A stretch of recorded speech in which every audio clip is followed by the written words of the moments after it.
Assalamu alaikum wa rahmatullahi wa barakatuh. Welcome to another episode of Islam for Europeans. I am your host, Robert. Please like and subscribe to the channel.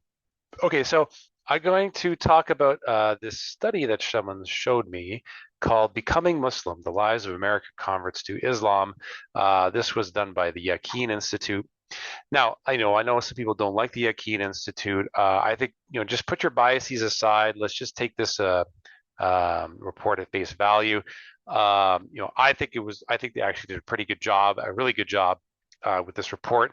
I'm glad that they're doing something in terms of research. Because there's a lack of research in the Muslim community, and that they're actually studying not just about converts and how they converted to Islam, but everything that happened pre-conversion and also post-conversion. So it's a really good starting point. Hopefully, inshallah, other researchers, Muslim researchers, will take these original kind of baseline findings and do more research and um, find out more about the kind of the underlying questions and answers.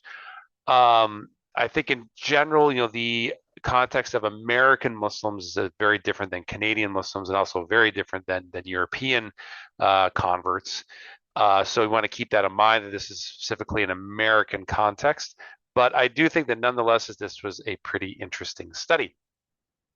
So I'm going to get into I'm just going to, this is 200 pages long, so I'm not going to talk about the whole thing, but I do want to briefly talk about, the demographics. They're pretty representative, I guess, of the convert population.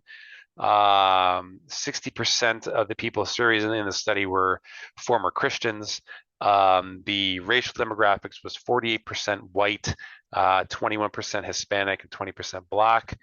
I think they used Islam and Spanish to get more Hispanic converts, so you do want to keep that in mind. Yeah, in general, it's a pretty representative sample. Overall, 618 converts, which is a good sample size. Some people may say, why not have like 1,000 or 2,000? How can 618 converts be a representative sample? Actually, when I did my master's degree, what they taught us was you actually only need 20, a sample size of 20 to get a representative sample of the population. Um, Demographics, pretty spread out, 38% South, 30% West, 16% Midwest, 16% Northeast America. 52% of converts could be classified as racial minorities. So I thought it was interesting because, I guess whites are a minority, in the context of being, a Muslim. You're a minority within a minority in that case. But nonetheless, age distribution was pretty evenly spread out. Years since conversion, so that's pretty spread out as well. You have some new converts, some old converts, and gender distribution. So 64% of the converts were female. I'll get a little bit more into that later. Yeah, only converts by birthplace. Most of them were born in the United States. Education, so many of them were pretty well educated. Income distribution is pretty spread out. You have some very rich Muslims, some people who are middle class, some people who are working class. Political affiliation, most of them are 53% were Democrat. Then independents were 16%. Okay, yeah, so I did want to talk about something here.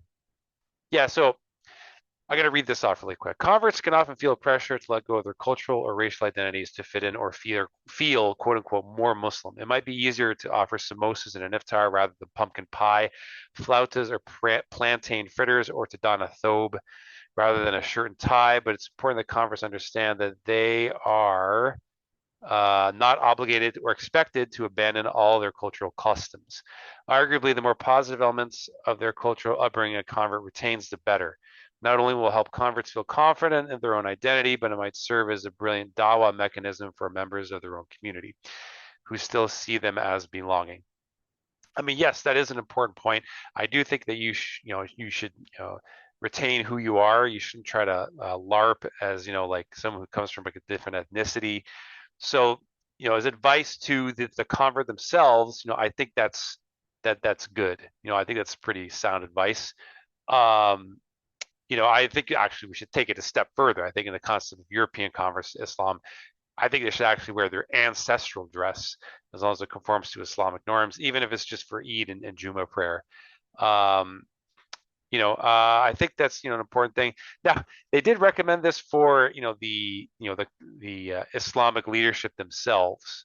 I'm just trying to find where that was. Community leaders, yeah. So I got to read this off. Given the diverse racial and ethnic backgrounds of our sample, with slightly more than half identifying as a racial minority, it is important that community leaders ensure cultural literacy and racial sensitivity in the services and support they offer. And it goes on. This involves going beyond mere awareness, requires community leaders to approach different cultural backgrounds with general respect and understanding.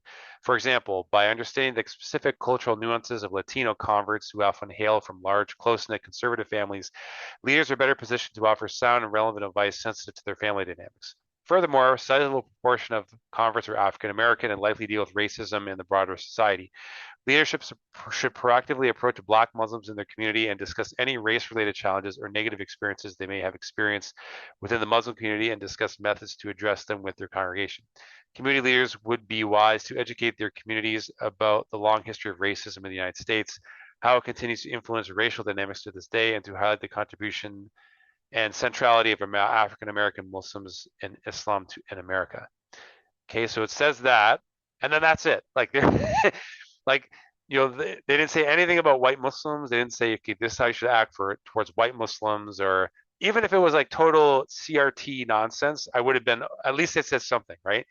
Like I just found it funny because it's like, oh yeah, we want to be inclusive and like we want to make sure that people feel that they're involved. Meanwhile, like 50% of your study is white and you'd have basically nothing to say about it, which is I think it's understandable because like they kind of don't know what to do with us, right? Should we collectivize? Should we not collectivize? It's a very taboo subject, but I just thought that was funny or interesting. I'm not there to get angry or anything. I just thought that was pretty hilarious when I read that. They go on. It is natural for the dominant ethnic group of a community to reinforce their cultural norms, speak their native language, and promote their native country's version of Islam in the mosque. However, community leaders must bear in mind that converts outside of the dominant group will feel isolated if they are made to feel that they have nothing in common with those around them. Through including the cultures, languages, and valid religious perspectives of other community members in the community programming, converts will see the community as inclusive and accepting of their cultural heritage and background, which should solidify their identity as Muslims. Cultural sensitivity and awareness can also be achieved through various other means and should be targeted at dominant convert demographics specific to each community. This might include ensuring diverse representation among community board and leadership or entrusting a convert representative. So by and large, I don't see this happening. Correct me if I'm wrong. And I'm excluding kind of like the umbrella mosque where there's already like multiple cultures. When you have kind of like the monocultural, like Pakistani masjid or Arab masjid, they always say, leper can't change its spots. I'll give you one example. There's this masjid that I went to in Canada. All the iftars are unbelievably spicy Pakistani food. All the males wear thobes and like shalwar kameez. There's no women there. Like it's just all men. And the classes are in Urdu. I mean, these people are not going to change. I think it's kind of ridiculous to ask them to change and to act in a way that's more culturally inclusive to the maybe 1 or 2 or 3 converts that are going to go there. These people are not going to suddenly start cooking halal hamburgers and hot dogs anytime soon. And again, they're not even trying to be inclusive to non-Pakistanis. I'm not trying to pick on Pakistanis, but I'm saying, you know what I mean? Like 10% of your congregation is Ottoman, and you're not even gonna try to cook hummus or make hummus or falafel or anything like that. It's all so if they're not going to accommodate the other larger minority demographic in your mosque, what makes us think that they're going to accommodate converts or act a different way for them? I just think it's beyond their scope to ask them to do something like this. And even if they were to try it, it would be cringe. I mean, like you can't ask them to act in a way that's going to be more culturally sensitive to converts. I think a better approach would be is if the converts themselves, created their own organizations and acted as a block, and have their own iftars And again, they could rent a room in the mosque, and many of these mosques have multiple rooms. You don't have to have this all-inclusive iftar, but I mean, you can have them in the mosque. I mean, we do that ourselves for our community iftar groups here in London. So, I think that the intentions was good with this, kind of advice to community leadership, but I don't see many of these masajid changing the way they act, changing what they cook for iftar, changing the way they talk, changing the way they dress. And even the what I brought up before about Arabic kids losing their Arabic. That's why they speak Arabic all the time in the masjid. You can't suddenly expect the congregation or Islamic leadership, to start speaking more English because that's not the mandate of what they're trying to do. They're trying to infuse these kids with more proficiency in Arabic. So I just thought that was interesting, right? So getting into some of the kind of shocking findings, and I wanted to make that. I'm going to address what I found with like the summary line, which is just kind of really knock your socks off. I just kind of want to skip over this. I don't want to spend too long on this. I want to keep this to about like 20 minutes.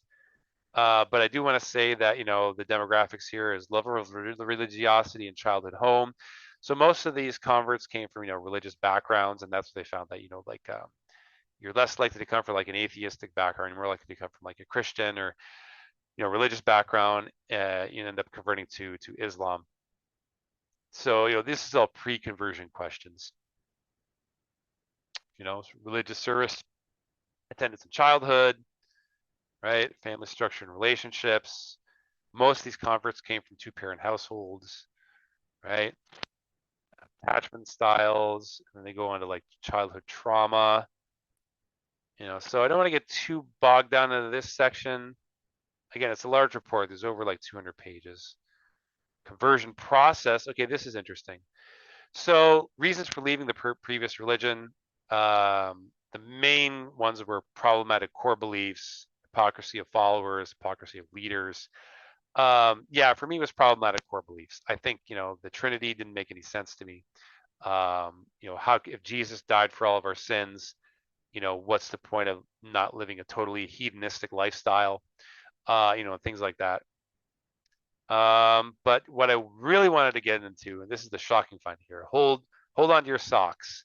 Factors that attract to Islam, right? So the main factors, I'm going to briefly mention those, but this is not the main thing I want to talk about. So the top 4 were reading about Islam, searching for the truth, reading the Quran, right?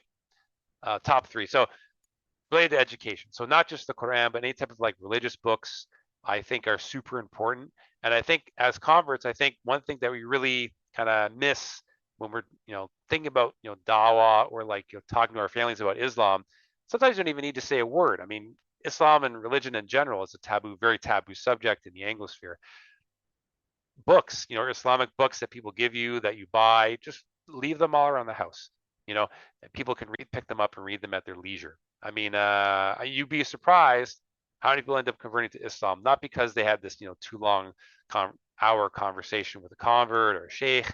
It's because, their son or daughter or their brother or sister had, Quran or some type of Islamic literature on the bookshelf. They read it on their own and they converted on their own. So that's, I think, is important, right? But it's not what I wanted to talk about. So most shocking finding, factors influencing conversion to Islam. One of the selections was Muslim boyfriend or girlfriend, right? So 30% said no or no influence, 31% said somewhat, and 39% said a lot. So that means that 70% of the converts surveyed at one point had a Muslim boyfriend or girlfriend. So, I mean, what do we have to say about this? I made this video on Dawa dating earlier, and it's haram. I mean, dating a non-Muslim, whether you're, it's a male or female, Islam is very strict on gender roles, on gender separation. I mean, touching someone of the opposite gender, being alone with someone in the same room of the opposite gender, and anything further than that is, Allah is angry with people who do these kinds of sins, right? But I mean, this is happening. I mean, I was surprised that such a vast majority of converts at one point had a Muslim, boyfriend or girlfriend.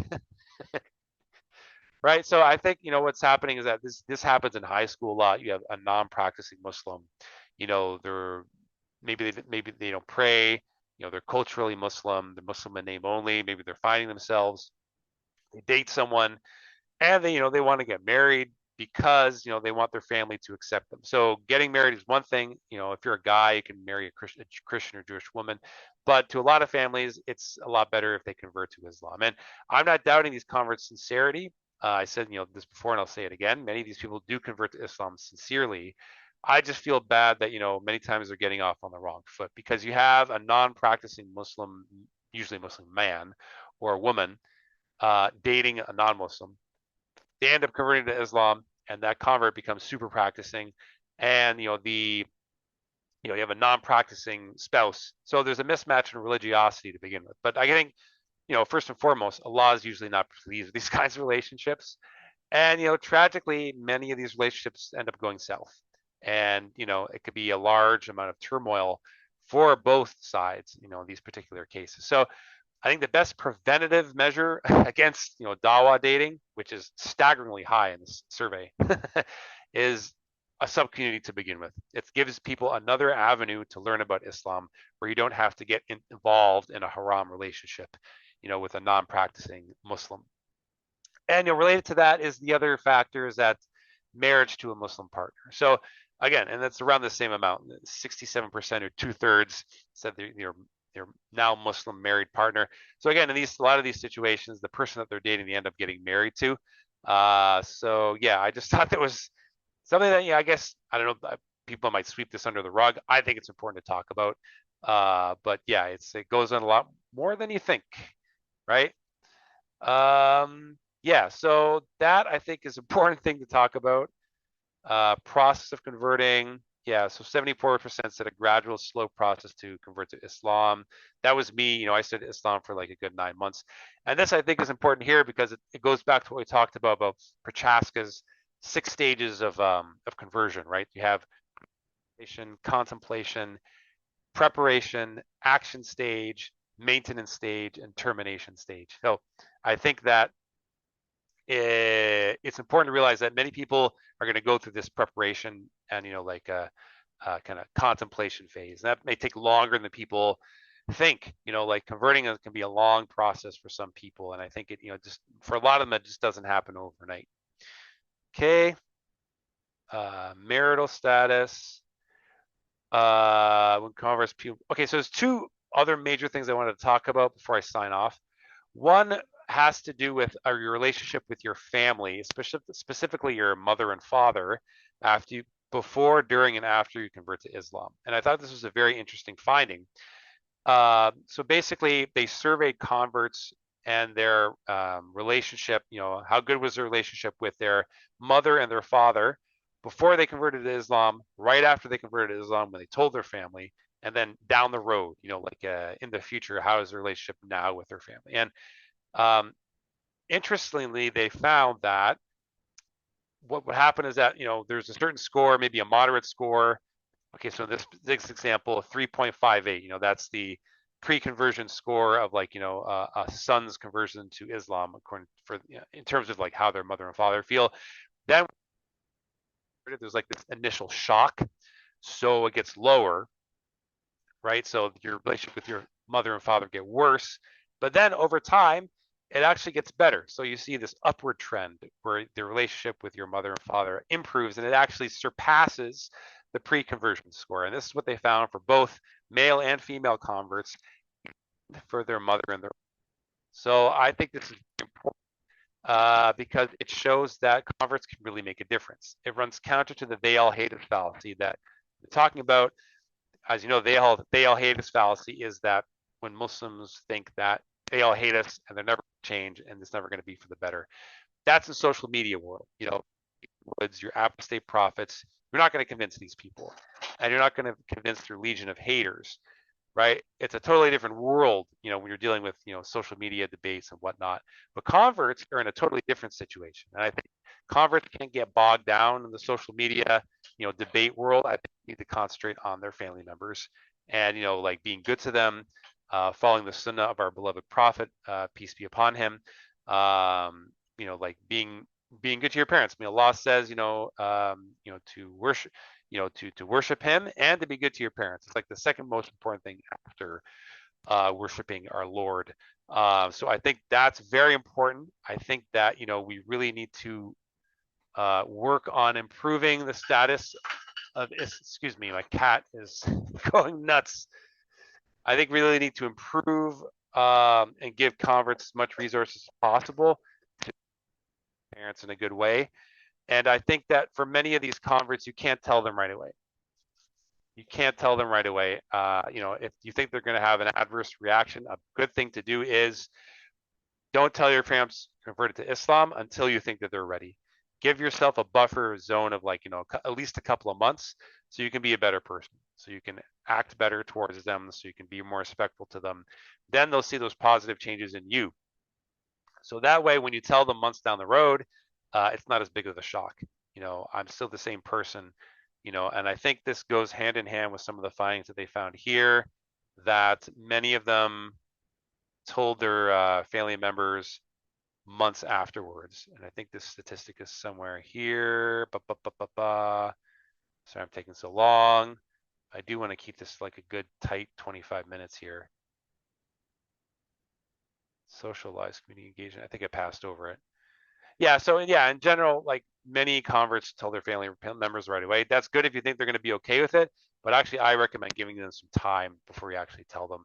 It'll give them an opportunity to see the good changes in you before you actually tell them that you converted to Islam.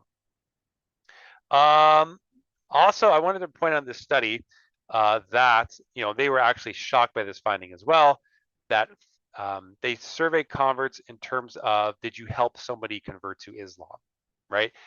51% of the convert surveys said they helped someone convert to Islam, right? So it's shocking and really positive, because it shows that converts can make a huge difference in terms of giving Dawa and being a representative of Islam to their own community, right? I mean, Muslim communities, they want to see putting in their proof. To them, we've watched the movie Moneyball. It's all about the wins. All they care about is the wins. They don't care about the progress. They just want to win the World Series. I think for Muslim communities and the success of any type of convert program, if they see that the converts themselves are bringing more people to convert to Islam, that's huge. And I think that what we're doing in Islam for Europeans, once we start bringing in more people and more people take their Shahada, inshallah, you're going to find that more people are going to be more and more drawn to it, and you'll get more people like funding the project, and then it can just expand from there. So I do think that converts play an important role in that, and you might be the kind of person who your family members don't end up converting to Islam, and that's okay. It's not up to you. All I can do is show them the door, but it's a law that has to guide them through it. So yeah, I think I covered most of the topics in this. I guess one last thing is that, yeah, composition of converts, friend circles. I do think one thing they should have done in this study is that they should have actually talked about the factors that are challenging to converts. What are you finding it difficult to convert? Like what are the really difficult things? Is it loneliness? Is it the learning curve? Is it marital relationships? Is it trouble with family members? And how much of that has it impacted your like feelings of wanting to leave the Muslim community?